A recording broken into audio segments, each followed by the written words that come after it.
After crash sa pool sa live stream ng isang social media influencer sa China. Ang lagay ng piloto, atin pong aalamin mula sa mga detalye ng balitang ibabahagi maya-maya.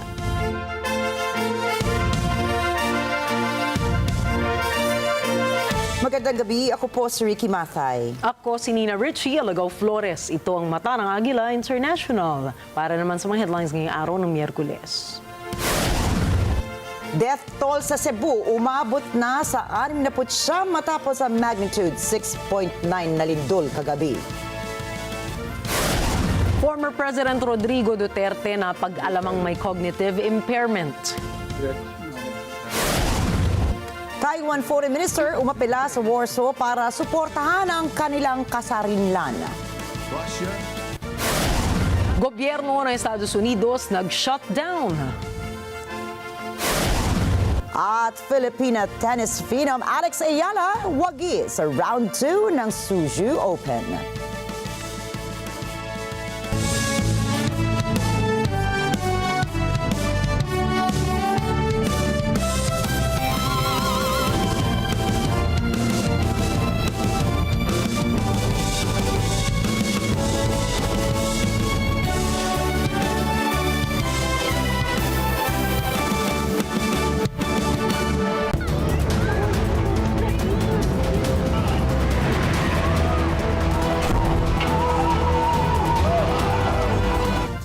Pinakilos na po ni Pangulong Ferdinand Marcos Jr. ang mga ahensya ng gobyerno para mabilis na matugunan ang mga pangangailangan ng mga naaapektuhan ng 6.9 magnitude na lindol sa Cebu.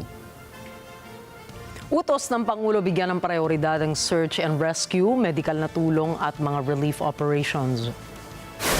Kumilos naman agad ang Department of Public Works and Highways o DPWH at tiniyak ang kaligtasan ng mga kalsada at tulay. Nagpadala ang Department of Health ng mga tauhan nito sa Cebu para magbigay ng agarang lunas sa mga nasugatan. Binigyan ng Department of Social Welfare and Development o DSWD ang mga biktima ng lindol ng pagkain at iba pang tulong. Inatasan naman ng Department of the Interior and Local Government o DILG ang PNP na pigilan nito ang looting at patuloy din nilang tiyakin ang katahimikan at kaligtasan ng mga residente. Pinangangambahang madaragdagan pa ang bilang ng mga nasawi sa pagtama ng 6.9 magnitude na lindol sa Cebu kagabi.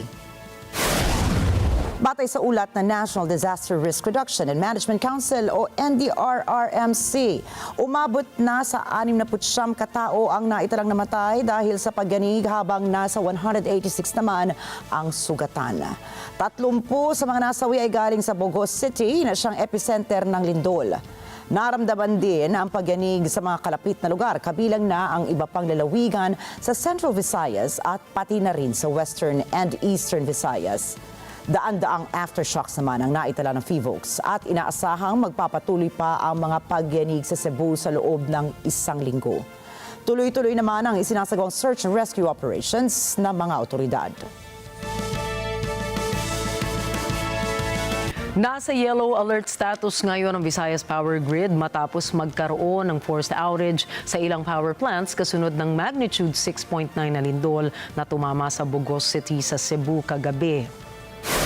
Sa advisory ng National Grid Corporation of the Philippines o NGCP, epektibo ang yellow alert mula 1:00 ng hapon kanina hanggang 12:00 ng hating gabi mamaya. Idinedeklara ang yellow alert kapag ang operating margin ay hindi sumasapat para matugunan ang transmission grid contingency requirement. Sinabi ng grid operator, aabot lamang sa 1,888 megawatts ang available capacity ng Visayas Grid kumpara sa peak demand na 1,839 megawatts. Ipinagpaliban naman ng Korte Suprema ang Bangsamoro Autonomous Region in Muslim Mindanao o BARMM parliamentary elections na unang itinakda sa October 13 ng taong kasalukuyan. Ito ay matapos ideklarang unconstitutional ang Bangsamoro Act No. 77 at ang naunang BAA No. 58. Ayon po sa spokesperson ng Supreme Court na si Attorney Camille Ting, nilabag ng BAA 77 ang Voters Registration Act Section 5 kung saan ipinagbabawal ang pagbabago sa mga presinto kapag nagsimula na ang election period. Ipinasa umano nila ang nasabing act makalipas ang 5 araw mula nang magsimula ang eleksyon. BAA 77 reorganizes parliamentary districts within the BARMM to reallocate seats originally intended for Sulu. It was passed on August 19, 2025, 5 days after the election period began on August 14, 2025. BAA 77 was signed into law on August 28, 2025. Nilabag din umano nito ang Bangsamoro Organic Law dahil ang mga binuong distrito ay hindi magkakalapit o hindi magkakaugnay. Unconstitutional din daw ang BAA number 58 of 2024 dahil luma na ang balangkas at kasali pa rin ang Sulu sa parliamentary districts.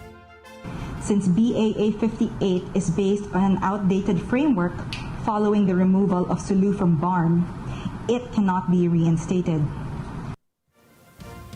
Binigyan naman ng hanggang October 30, 2025 ang Korte Suprema ang Bangsamoro Transition Authority sa pagtatakda ng distribusyon ng mga district parliamentary seats.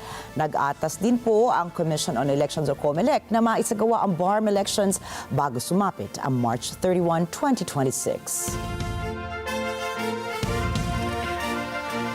Balak magbuo ng military court si Defense Secretary Gilberto TEODORO Jr. na maglilitis sa mga inakusahan na Armed Forces of the Philippines o AFP personnel na naniniktik umano sa national intelligence ng bansa o sa madaling salita ay sangkot sa espionage. Ipinanawagan ito ng kalihim sa gitna ng pagdinig sa Senado na amyendahan ang dating Espionage Act o Commonwealth Act No. 616. Hiniling ni TEODORO na kung ang miyembro ng AFP ay aktibo pa sa kanyang tungkulin, dapat ang General Court Martial ang may jurisdiksyon na magpataw ng parusa sa kanila. Git pa ni TEODORO, ito ang pinakamainam na gawin para makaiwas sa leakages ng classified information. Paraan din ito ng pamahalaan na panagutin ang sangkot na miyembro ng militar dahil maaaring bumitaw ang sundalo sa kanyang tungkulin at dito na mawawala ng jurisdiksyon na litisin siya ng kagawaran. At magandang balita naman po tayo dahil epektibo ngayong unang araw ng Oktubre ang TAPYAS-PRESYO sa liquefied petroleum gas o LPG. Sa inilabas na advisory ng Petron at Regasco, mababawasan ng piso ang kada kilo ng kanilang LPG. Habang 65 sentimos naman kada kilo ang ipatutupad na rollback ng Solane. At 50 sentimos po ang bawas presyo sa kada litro naman ng LPG ng clean fuel.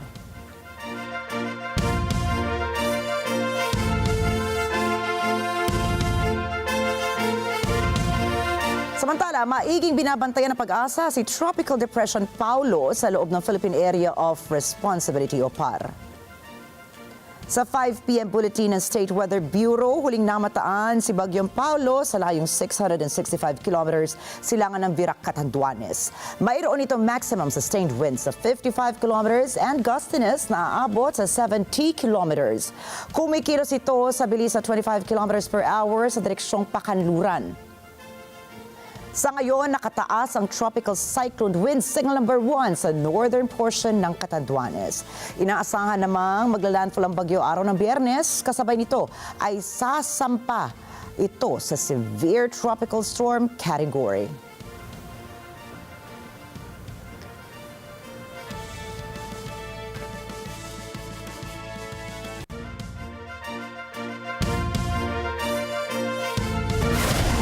Susunod, Taiwan Foreign Minister umapela sa Warsaw para suportahan ang kanilang kasarinlan. Russia. Israel nagbanta kung sakaling tanggihan ng Hamas ang peace plan ni Trump.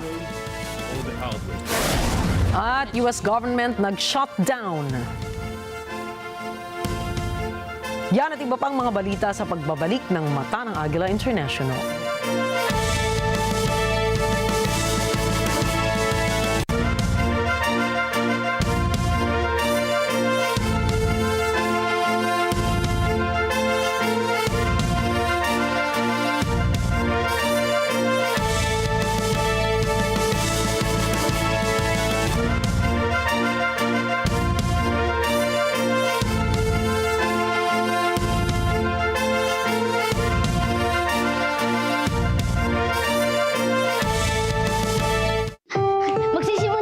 Ang susunod na programa ay...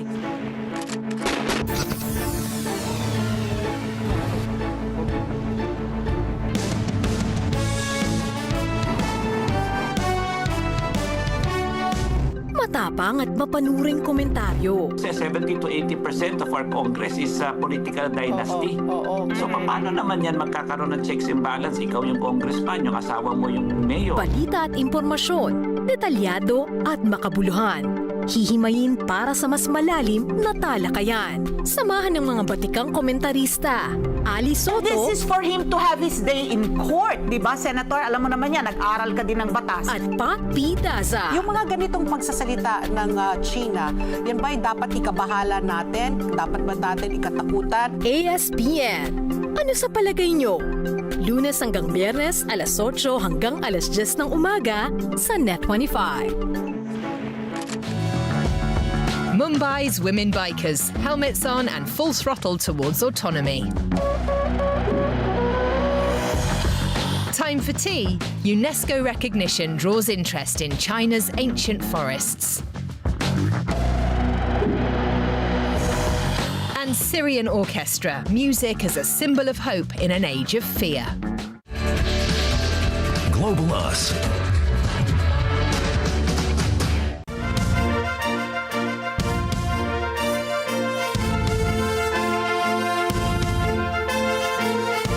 Inaprubahan ng Senado ang Senate Resolution 144 na humihiling sa International Criminal Court o ICC na ilagay sa house arrest si dating Pangulong Rodrigo Duterte. Sa 20 senador na dumalo sa plenaryo, 15 ang pumabor sa house arrest. Kabilang dito sina Alan Peter Cayetano, Juan Miguel Zubiri, Rodante Marcoleta, Amy Marcos, Robin Padilla, Ronald De La Rosa, Jinggoy Estrada, Bongo, JV Ejercito, Loren Legarda at Ping Lacson. 3 ang hindi pabor na ma-house arrest ang dating Pangulo habang 2 naman ang nag-abstain sa resolusyon. Absent naman sa botohan sina Senador Lito Lapid at Cheese Escudero, maging sina Senadora Pia Cayetano at Camille Villar. Inihain ni Cayetano at Zubiri ang nasabing resolusyon nitong Hulyo para sa pansamantalang paglaya ni Duterte dahil sa humanitarian reasons o makataong dahilan. Hinikayat ng Senado ang ICC na magtalaga ng doktor para suriin ang kalusugan ng dating Pangulo at alamin kung angkop o fit ito na manatili sa regular detention. Binanggit din sa resolusyon ng Senado ang isang propisyon ng International Covenant on Civil and Political Rights na nagsasabing ang lahat ng taong nawalan ng kalayaan ay dapat tratuhin ng makatao. At kung lalabas nila sa medical na pagsusuri na patuloy ang paglubha na medikal na kondisyon ni Duterte, ay dapat nilang payagan siya ng ICC na makulong sa ilalim ng house arrest. Samantala, sinabi naman ni Attorney Nicholas Kaufman, ang lead counsel ni Duterte, na natuklasan ng isang accredited medical professional na may cognitive impairment ang dating Pangulo. Parehas niya ang ulat na ito sa findings ng medical professional na itinilaga ng ICC Detention Center. Matatandaan pong hindi natuloy ang confirmation of hearing ng ICC para kay Duterte noong September 23 dahil sa kahilingan ng depensang ipagpaliban muna ito dahil hindi umano fit o angkop ang dating Pangulo na humarap sa korte. Nanawagan ng suporta ang Taiwan sa Europa para sa kanilang kasarinlan at paglaban sa paggigipit ng China.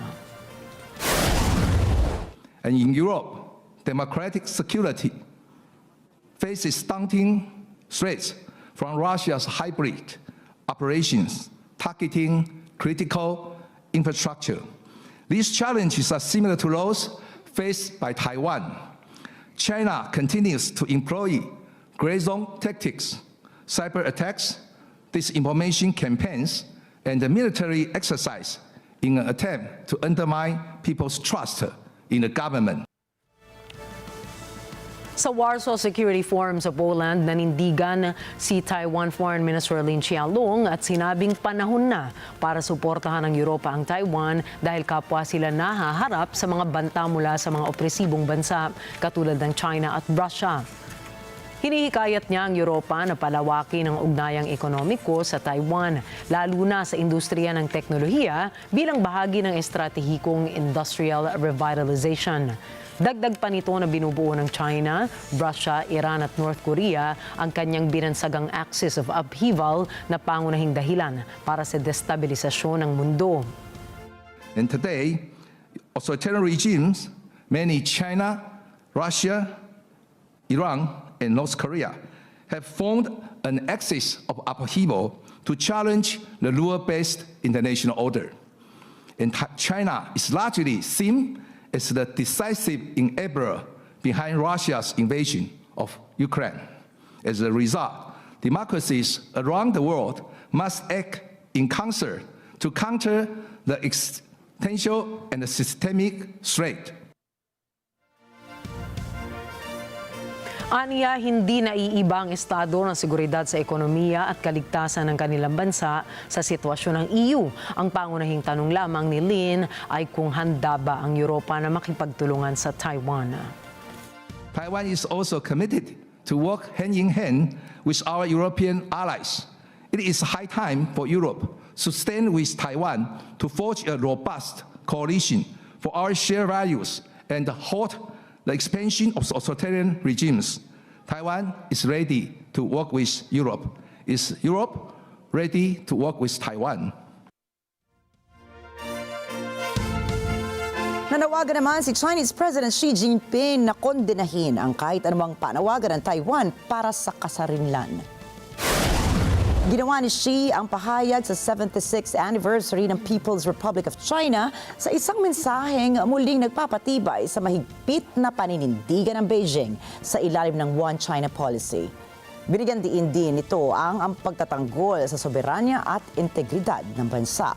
Kasabay naman ito, sinabi rin niyang nais ng Beijing na palalimin ang kooperasyon sa Taiwan sa ekonomiya at kultura. Subalit, nananatiling malinaw ang posisyon laban sa paghihiwalay sa kanila ng Taiwan.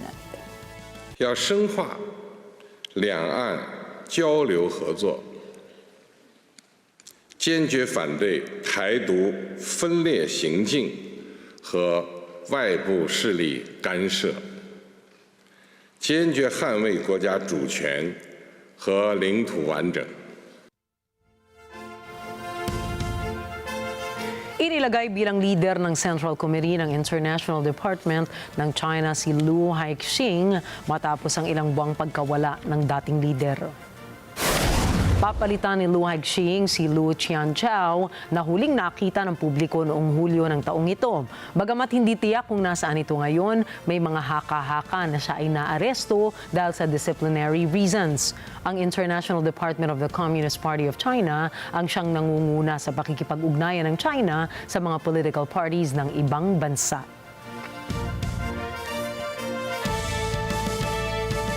Hindi isusuko ng North Korea ang nuclear program nito. Yan ang pahayag ni Vice Foreign Minister Kim Song-gyong sa harap ng United Nations General Assembly o UNGA. Si Yolanda Spiras para sa balitang yan. Katumbas ng pagsuko ng programang nuclear ang pagsuko ng soberanya at karapatang mabuhay. Iyan ang paliwanag ni North Korean Vice Foreign Minister Kim Song-gyong kung bakit hindi nila isusurrender ang nuclear program ng bansa. 조선반도 지역에서 힘의 균형이 보장되고 있습니다. 이 균형 상태를 연구하고 조선반도 평화를 영원 불멸한 곳으로 만들기 위하여 우리는 헌법의 핵을 절대로 다칠 수도 변화시킬 수도 없는 신성하고 절대적인 곳으로 거착시켰습니다. 우리에게 비핵화를 하라는 것은 곧 주권을 포기하고 생존권을 포기하며 헌법을 어기라는 것이나 마찬가지입니다. 우리는 절대로 주권 포기, 생존권 포기, 위헌 행위를 하지 않을 것입니다. Naunang sinabi ni US President Donald Trump na gusto niyang makipagkita kay North Korean leader Kim Jong-un ngayong taon. Walang tugon si Kim sa mga pahayag na ito ni Trump. Pero noong isang linggo, sinabi ni Kim na walang rason para iwasan ang pag-uusap ng Pyongyang at Washington kung titigilan ng US ang pamimilit nito na isuko ng North Korea ang nuclear weapons nito. 우리는 우리 국법이고 국책이며 주권이고 생존권인 핵을 절대로 내려놓지 않을 것이며 Matatandaan na mula noong 2006, nasa ilalim na ng UN Security Council sanctions ang North Korea. Mula noon, lalong nagigpit ang UN sa North Korea sa layuning matigil ang pagde-develop ng Pyongyang sa nuclear weapons at ballistic missiles nito. Bilang suporta sa North Korea, iginigiit ng Russia at China na pag-aanin ng UN ang sanctions nito para masimulang muli ang negosasyon. Sa kasalukuyan, ginagamit ng Russia ang North Korean troops sa pakikipaglaban nito sa Ukraine. Yolanda Aspiras para sa mata ng Agila International. Trusted, connected, on point. Inakusahan naman ng kinatawan ng Palestine ang Israel na binabalak umano nitong palawakin ang labanan sa West Bank. Hindi na anya kailangan maulit pa ang sinapit ng mga taga-Gaza sa mga taga-West Bank. Raisa Manglit po para sa karagdagang mga detalye. Iginiit ni Palestinian State Observer to the UN Riyad Mansour na hindi nila papayagang sapitin ng West Bank ang sinapit ng Gaza. We need to prevail, all of us, by giving peace a chance. We do not need to see the repetition of what happened against our people in the Gaza Strip to be in the West Bank. When will the Israeli leaders show leadership and move in the direction for peace? And you know the reason why his boss doesn't want peace? Because the moment they have ceasefire and beginning of peace in Israel, you know what will be the future of the Prime Minister, who is a wanted international criminal by the ICC.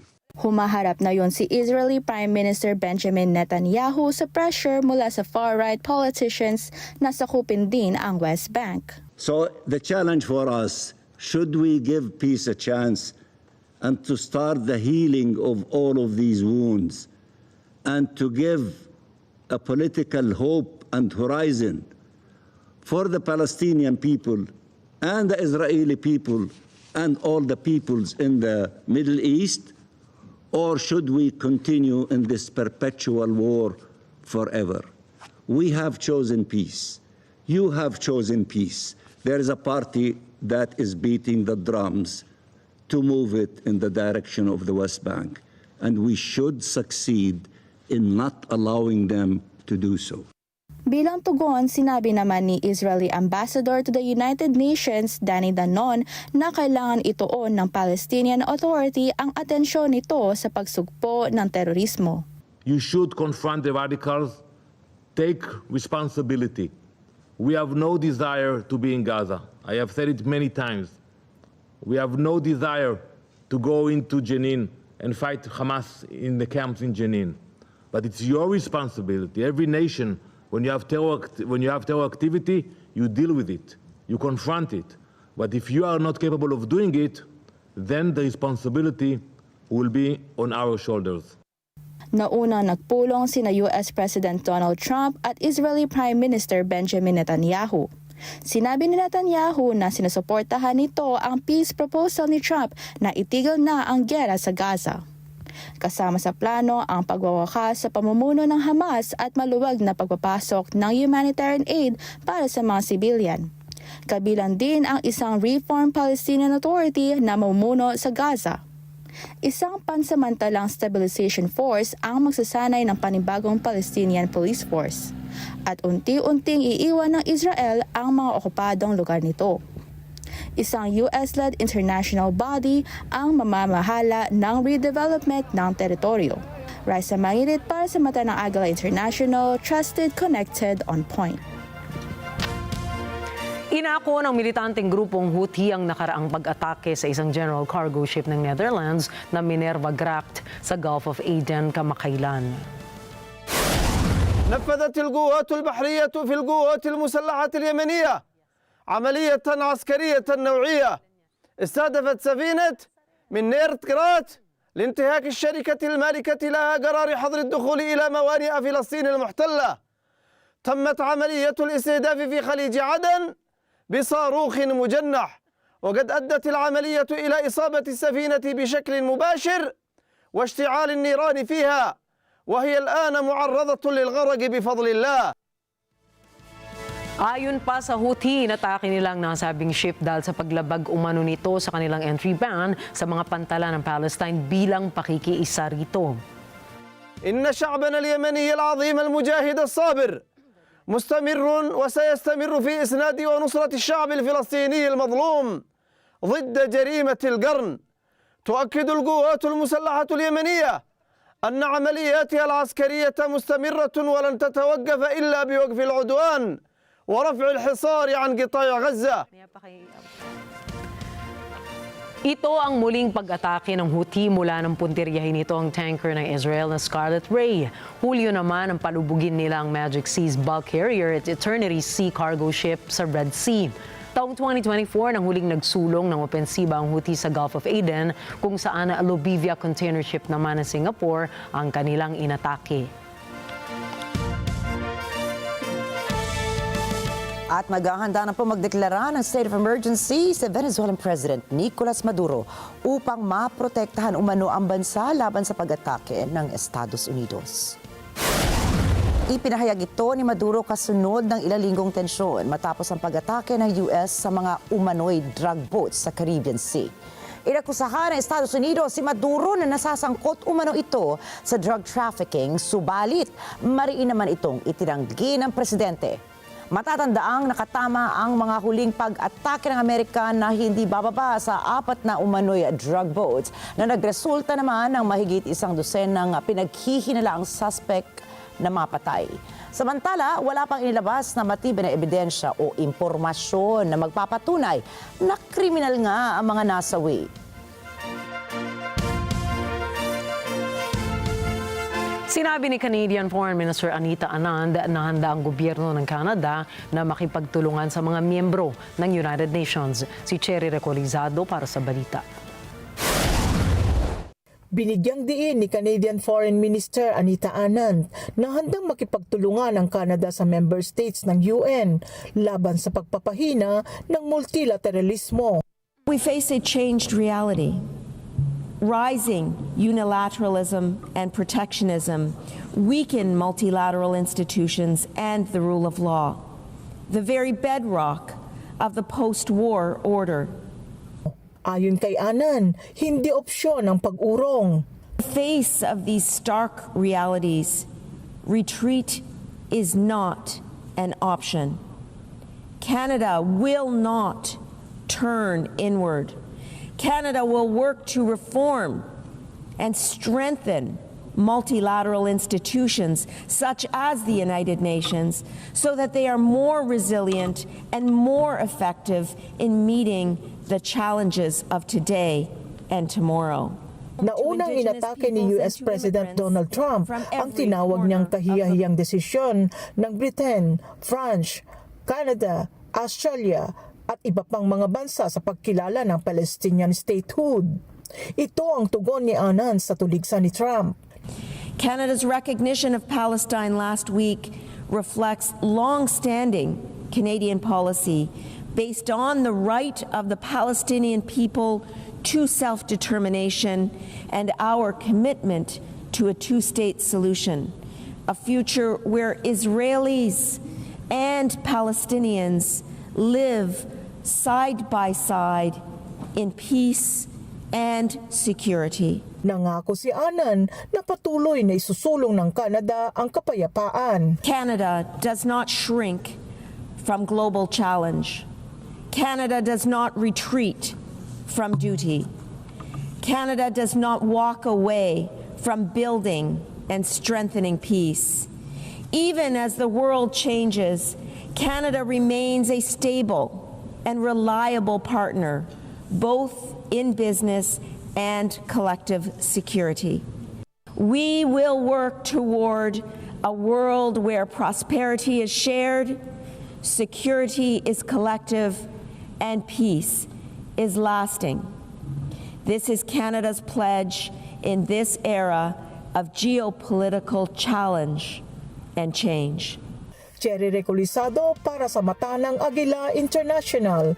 Trusted, connected, on point. Binigyan ni US President Donald Trump ang militanteng grupong Hamas ng hanggang 4 na araw para tumugon sa kanyang Gaza ceasefire proposal.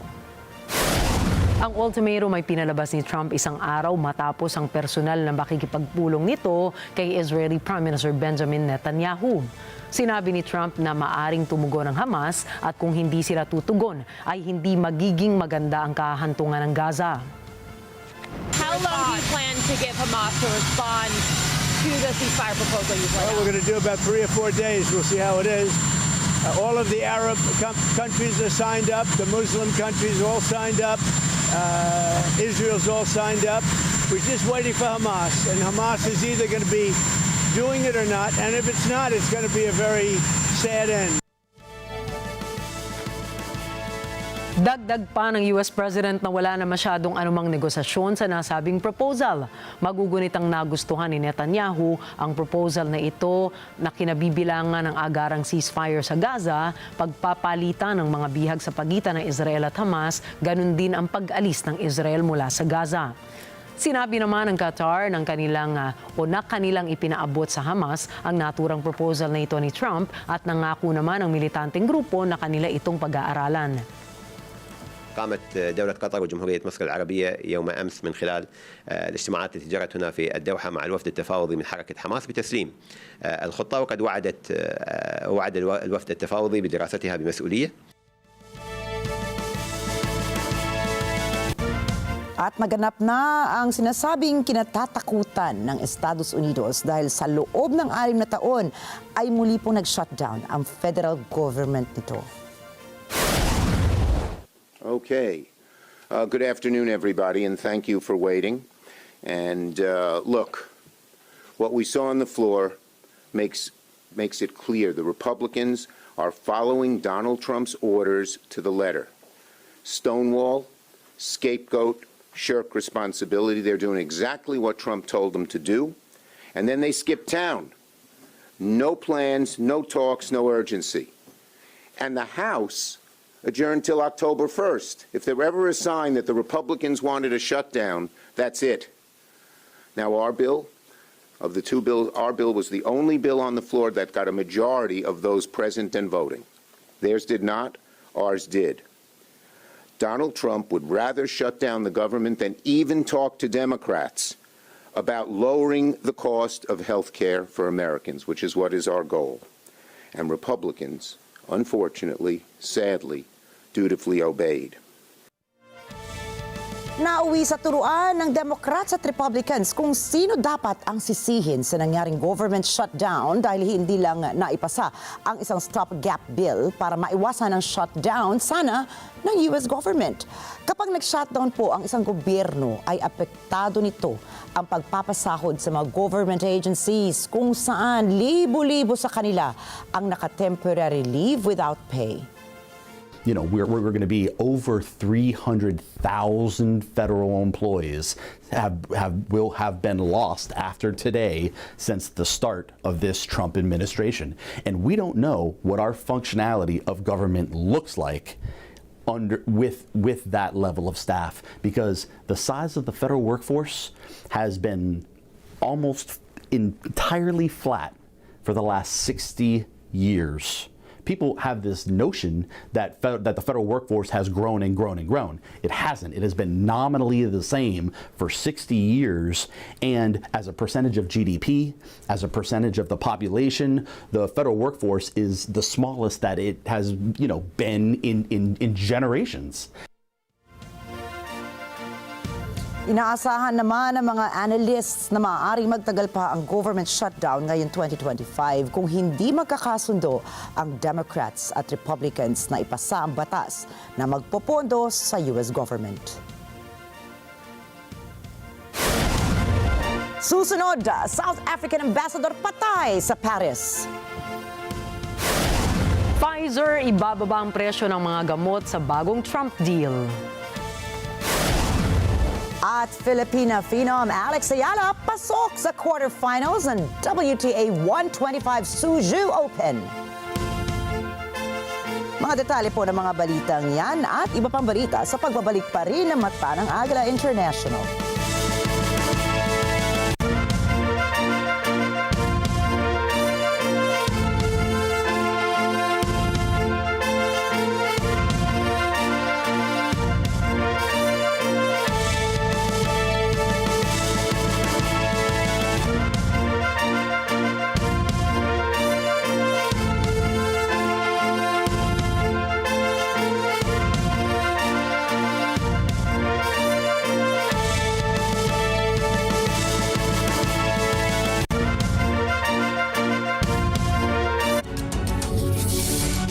When a story starts with faith, it can only grow further and stronger.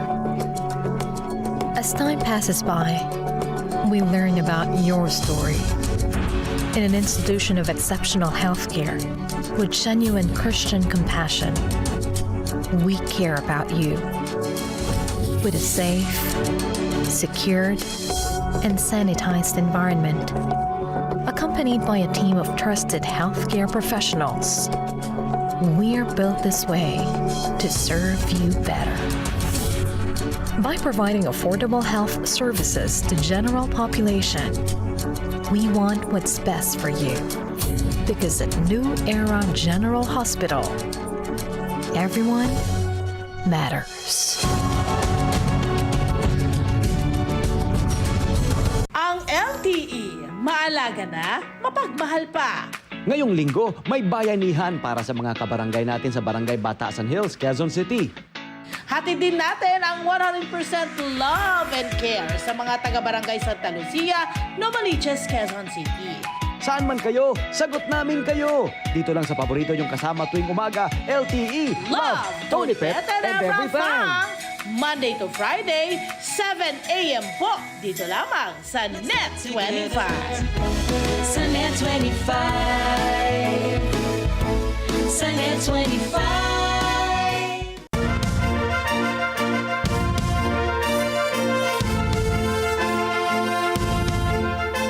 Hindi po nakaligtas sa isang malagim na trahedya ang social media influencer na ito sa China matapos bumagsak ang kanyang sinasakyang chopper sa gitna mismo ng isang live stream. Nakilala ang biktima bilang si Chang Fei-ji, may 55 taong gulang na. Sa video, makikita na sakay si Tang ng light aircraft nang biglang nawala ng kontrol ang twin rotor ng chopper at bumagsak sa lupa. Hindi naman nakasuot ng anumang protective gear ang lalaki at hindi rin siya nagdala ng parachute. Kinumpirma naman ng pulisya ang kanyang pagkamatay. Iniimbestigahan na ng pulisya ang nasabing insidente.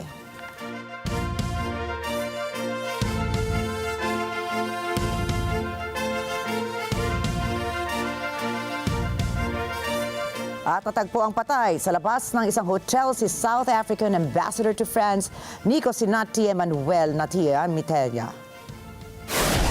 Ayon sa investigasyon, lumalabas na tumalon ang ambassador mula sa ika-22 palapag ng hotel kung saan ito nag-book 10 araw bago ang pagkamatay nito. Ayon din sa pagsusuri, persahang binuksan ang safety window ng hotel room gamit ang gunting upang makatalon ito palabas. Tanghali nang makita ng security guard ng hotel ang bangkay ng ambassador. Kasalukuyang nagpapatuloy ang investigasyon ng mga otoridad ukol sa insidente. Subalit, dagdag naman nila na walang nakitang senyales ng foul play o kahit anong bakas na narcotic substances sa suite ng ambassador.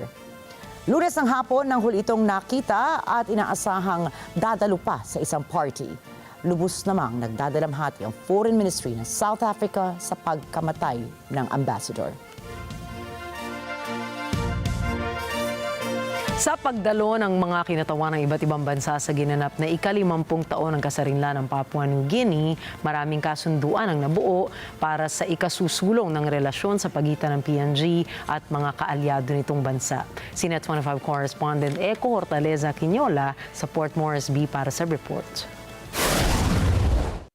Kabi-kabilang bilateral meetings ang naganap sa Papua New Guinea sa pagtatapos ng selebrasyon ng 50th Independence Day ng bansa.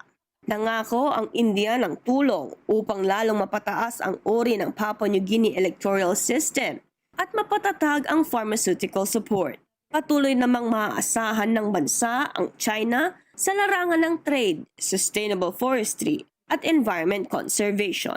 Pumirma ang US at Papua New Guinea ng strategic cooperation sa larangan ng defense, maritime security, and law enforcement.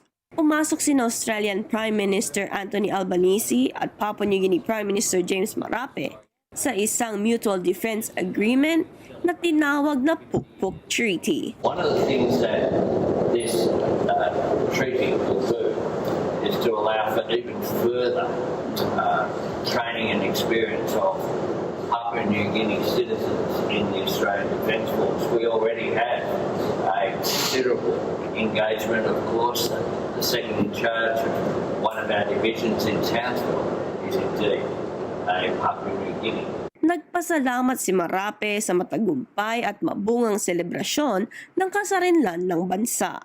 Nagtungo si Marape sa New York City, USA upang daluhan ang 80th United Nations General Assembly. Kinumpirma niya sa iba't ibang leader ng mga bansa ang pakikiisa ng Papua New Guinea sa Global Climate Change Action at sa nalalapit na Conference of Parties or ang COP30. On behalf of Papua New Guinea, I want to congratulate United Nations for turning 80 this year, and to the world, 80 years may have passed. Some things don't change. Core values of humanity don't change. United Nations is the meeting place of the diversity we have called planet Earth. Nananawagan si Marape na lalong patatagin ang samahan ng Papua New Guinea at Pacific Islands countries sa European Union, lalo na sa trade and investment. Mula sa Port Moresby, Papua New Guinea, Eko Hortaleza Quinola para sa Mata ng Agila International. Trusted, connected, on point.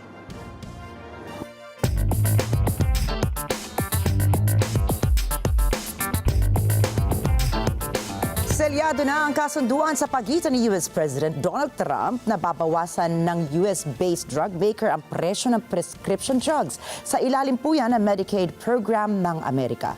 Babayaran ng Medicaid ang halagang sinisingan ng Pfizer sa ibang developed countries. Bilang kapalit naman, hindi papatawan ng taripa ang mga produkto ng nasabing kumpanya. Pervergasyon para sa karagdagang balita.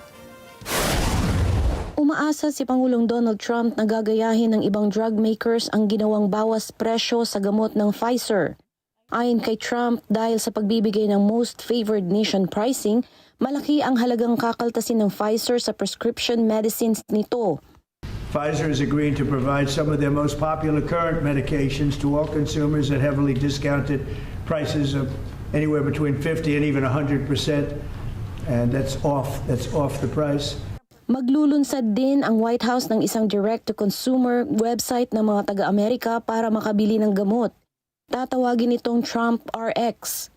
Ibibenta ng Pfizer ang ilang mga gamot nito diretso sa mga pasyente gamit ang nasabing website. Sinabi rin ni Trump na pumayag ang Pfizer na ibalik ang ilan sa offshore manufacturing nito sa US. Pfizer will invest $70 billion to reshore domestic manufacturing facilities. In other words, they're going to bring a lot of their facilities to make their drugs and make what they make, their product. They're going to make it in the United States. I appreciate that $70 billion investment.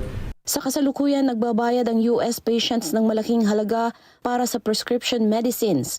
Kadalas ay 3 beses na higit sa ibang developed nations. Matagal na ang kinakampanya ni Trump sa drug makers na babaan nila ang presyo ng mga gamot sa US tulad ng sa ibang mga bansa. Pearl Rogasyon para sa Mata ng Agila International. Trusted, connected, on point. $500 million yan ang halagang babayaran ng Harvard University sa administrasyon ni Pangulong Donald Trump. Ito ay para maibalik ang bilyon-bilyong federal funding ng paaralan na nauna nang inipit ng Pangulo. Ayon kay Trump, gagamitin ang pondo para magpatakbo ng trade schools. Si Leslie Gumarang para sa report. Walang komento ang Harvard University sa anunsyo ni Pangulong Donald Trump tungkol sa $500 million settlement mula sa Ivy League School. Matatanda ang binantaan ng Trump administration ang ilang mga paaralan, universidad at kolehiyo ng pang-iipit ng federal funds dahil sa iba't ibang mga issue. Kabilang ang pro-Palestinian protest laban sa giyera ng Israel sa Gaza, climate initiatives at diversity, equity and inclusion practices. Ipinapansin ng right advocates ang mga pag-aalala nila sa free speech, privacy at academic freedom matapos ang mga investigasyon ng Trump administration sa mga universidad. Gayunman, sinabi ng Pangulo ng hinahayaan ng mga universidad tulad ng Harvard ang lantarang pagpapakita ng anti-Semitism sa mga pro-Palestinian protest. Ayon sa protesters, kabilang ang ilang Jewish groups Maling itulad ng gobyerno ang anti-Semitism sa pag-atake ng Israel sa Gaza at pagsakop nito ng Palestinian territories. Wala pang ipinapahayag na imbestigasyon ng gobyerno ukol sa Islamophobia. Ayon sa Harvard Task Force noong Abril, humarap sa pag-uusig ang Jewish at Muslim students nito. Gayon din sa mga pang-aabuso habang patuloy ang laban ng Hamas at Israel. Itinigil ng administrasyon ang higit sa $2 bilyong na halaga para sa research grants ng universidad. Sinubukan din nitong harangang makapasok sa universidad ang international students. Binantaan din ang accreditation status ng Harvard at iba pang pinanggagalingan ng pondo para rito. Matagumpay na nilabanan ng Harvard ang ilan sa mga aksyong ito sa korte. Ayon dito, gumaganti ang Trump administration at nilalabag ang kanilang free speech rights. Pero hindi umatras sa laban ang administrasyon. Isang araw bago i-anunsyo ang settlement, sinabi ng Department of Health and Human Services na uumpisahan nito ang isang prosesong maaaring humarang sa universidad sa lahat ng kontrata at pondo ng gobyerno. Secretary of Education, Linda McMahon, who's so fantastic, and I guess we reached a deal with Harvard today, so we'll see how that, all you have to do is paper it, right, Linda? Just yes, sir. Paper it out. It'll be great, though. It's going to have to do with something that's very important to everybody. Leslie Gumarang para sa mata ng Agila International, trusted, connected, on point. Pamumuhunan ng US company sa Pakistan. Iyan ang pakay ng pakikipag-usap ni Prime Minister Shehbaz Sharif kay US President Donald Trump sa White House. Anakwi para sa report. US investment sa Pakistan ang pangunahing tinalakay ni Prime Minister Shehbaz Sharif at Pangulong Donald Trump sa Washington. Nakikitang ang pag-uusap na ito ng dalawang leader ay hudyat ng mas gumagandang relasyon sa pagitan ng Islamabad at Washington. Matatanda ang lumamig ang ugnayang ito sa administrasyon ni dating Pangulong Joe Biden. Nabalik din ang mga pag-uusap sa gitnang silangan kung saan lumalawak ang hawak ng Pakistan. Ayon sa tanggapan ni Sharif, pinuri nito ang pagsisikap ni Trump na tapusin na ang labanan sa Gaza. Sinabi rin nito na inilaan ni Sharif ang agriculture, technology, mining at energy sectors para puhunanan ng US companies. Naunang nanawagan si Trump sa mga kumpanya sa Amerika na i-explore ang langis sa Pakistan.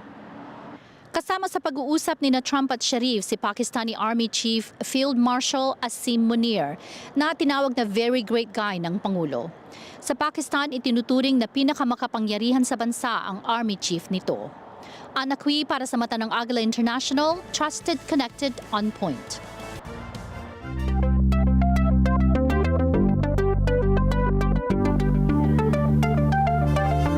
Inanunsyo ng OpenAI na maglulunsad sila ng audio at video generator app.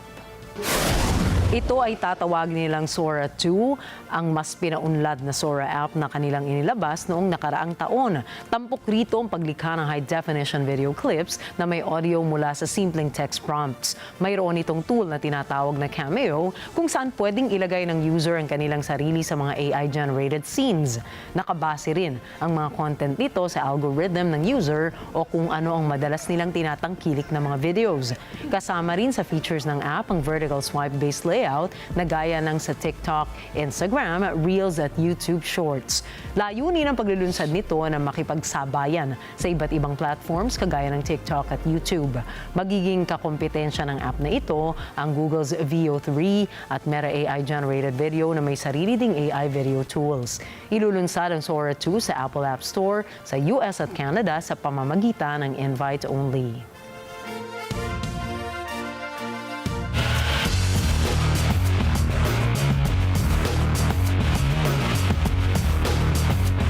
Arestado naman ang boxing legend na si Terence Crawford sa Omaha ilang oras matapos ang selebrasyon ng kanyang kaarawan at parada dahil sa umano'y reckless driving. Ipinahinto na Omaha Police Department ang sinasakyan ng boksingero bandang 1:00 na madaling araw dahil sa walang ingat nitong pagmamaneho at sa napansin umano nilang baril sa driver's side. Wala namang isinampang kaso ang pulisya. Binigyan pa rin si Crawford ng citation para sa umano'y reckless driving. Sinabi naman ni Mayor John Ewing sa official statement ng Omaha PAD na magsasagawa ng masusing investigasyon ang kanilang internal affairs upang malaman kung tama ang naging kilos ng mga pulis. At umabante ang ating Filipino phenom na si Eala sa round 2 ng Suzhou Open matapos ang isang kapanapanabik na pasiklaban kontra sa Belgian veteran na si Green Minan. Naging mahigpit ang paghaharap ng dalawang kampyon nang magtagal ang kanilang laban sa mahigit 3 oras. Humantong ang kanilang estratehiya sa labanan ng stamina at quick counter sa kabuuan ng deciding third set.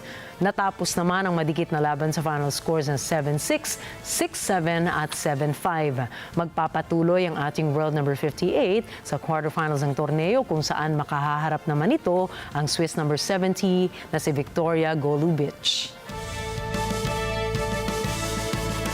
Ikirasa naman ng US Embassy in the Philippines ang isang youth basketball clinic and leadership forum sa Alaminos City, Pangasinan.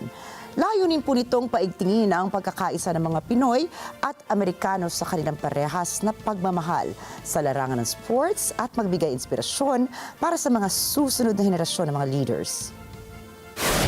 Sinabi ni Deputy Director of Public Engagement ng US Embassy, George Mestes, sa isang interview na mahalagang maipakita ang matibay na pagkakaibigan ng Pilipinas at ng Amerika na higit 80 taon nang umiiral.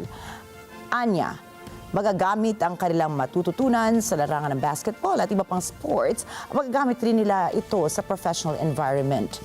Nakasama rin sa isinagawang youth clinic ang 1986 NBA Boston Celtics champ na si Sam Vincent and two-time NBA champion na si Taj McWilliams Franklin bilang coaches para sa mga rising stars. Nagpasalamat naman si Alaminos City Mayor Arth Brian Celeste sa isang interview sa pagsuporta ng US Embassy sa passion, profession and discipline ng kabataan.